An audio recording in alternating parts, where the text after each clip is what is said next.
Cik ir tādi latviešu uzņēmumi, tādi finansētāji kā jūs? Nu, nav daudz. Kā jūs zinat, ļoti liels īpatsvars tieši finanšu sfērā ir uzņēmumi, kur pieder ārzemju akcionāriem. Tātad tīri Latvijas uzņēmējiem, kas pieder un finansējumu nav daudz. Kāpēc ir svarīgi, ka latviešiem ir pašiem savi šādu veidu uzņēmumi? Tāpēc, ka viņi labāk saprot vietējo biznesu, var ātrāk piešķirt finansējumu, viņiem nav jāsaskaņo lēmumi vairākus mēnešus, ātrāk pieejama nauda ekonomikā.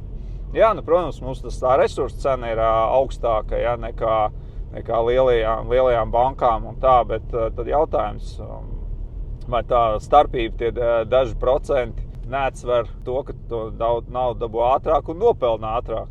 Un ir mazāka birokrātija.